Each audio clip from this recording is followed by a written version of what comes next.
Stress. We all have experienced it. We're humans and we will continue to experience it throughout our life. And stress isn't bad. It is the prolonged, the never-ending, the building up of stress, that constant chronic stress that becomes harmful to us mentally, physiologically, physically, health-wise. There's so much talk about stress, and those are each, going to be their own videos diving into how stress leads to certain illnesses, the chemical breakdown of stress. So this will just be a really brief overview of two types of stresses, a little bit of the brain and a little bit of the hormones in a broad perspective, and then also starting to let you know how yoga nidra can begin helping with that. So like I said, there's good stress, there's bad stress. It all is a balance. So stress in itself is gonna allow us to build, right? We break down our muscles, we stress them, but we give recovery so that they can rebuild and grow stronger. That happens how we create resilience, right? Just mental strength. It's how stress allows us to kind of kick into gear for a work project or to maybe do something that we've been putting off.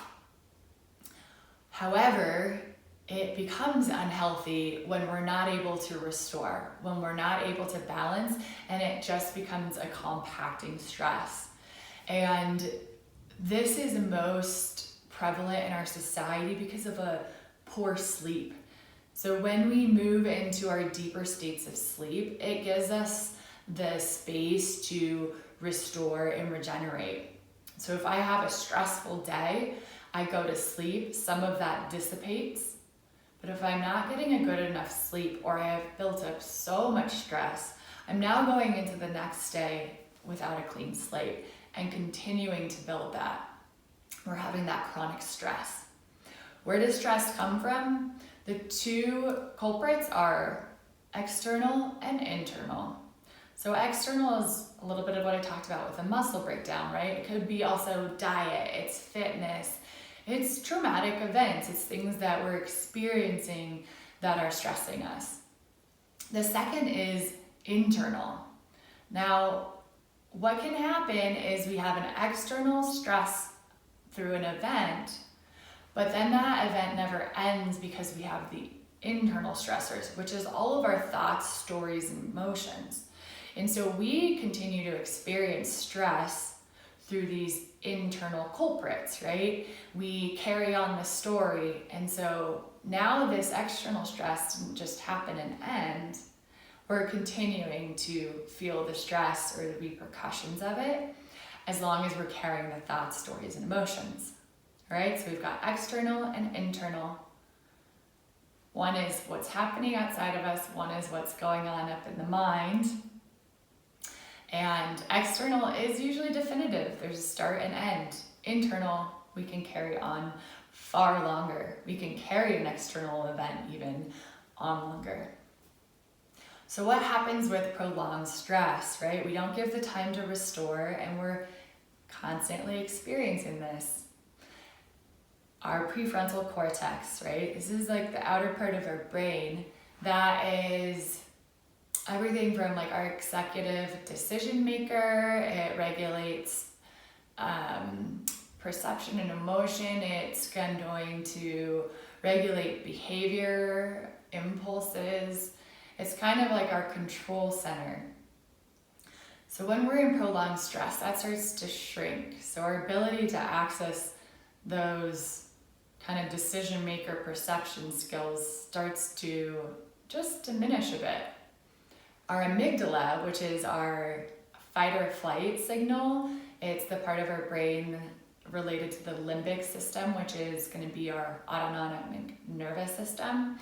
So that starts to increase or grow larger. So now all of a sudden, our fight or flight is kind of taking the stage while our ability to kind of make those decisions or perceive things starts to decrease. So that again is prolonged stress. We're gonna increase our amygdala, our fight or flight, and we're gonna decrease kind of the active reason. From there, within those brain components, the main hormone that is released during stress is cortisol. And cortisol isn't, again, bad in doses. Cortisol is what allows us to get the blood pumping to, survive a situation, right? It releases blood sugar to the limbs, and it can help us physically, right, with competition. It can help us in a real life fight or flight situation. It can create excitement, so it's not a bad thing, but prolonged cortisol being released starts to have huge impacts, negative impacts on our body. It's everything from heart health to weight to mental health with depression and anxiety to affecting our sleep. So now again, this place where we're supposed to restore and regenerate, we're no longer getting to because of that cortisol. In our deepest state of sleep in delta brainwaves, that's actually where we start to release, or not release, but disintegrate that cortisol. So it's a place that we can manage it, decrease it.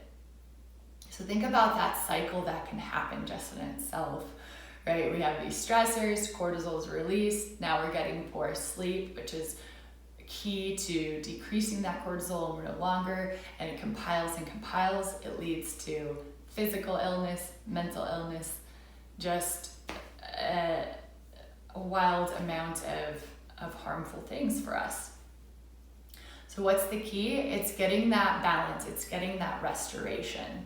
And Yoga Nidra, right, I talked about, it's a relaxation technique, it's meditation made easy, it is imitating the process of sleep, and you have the ability to slow your brainwaves into states of sleep.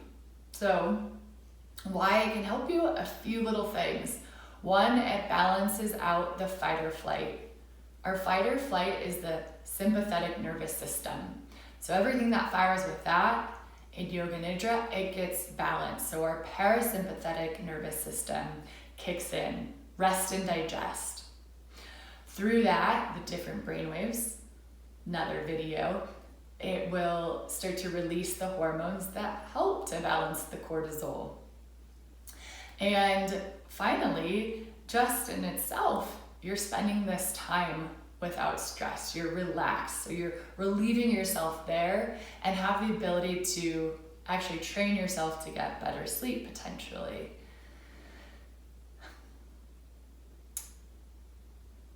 And you also get to regulate the stressors. So we talked about internal and external.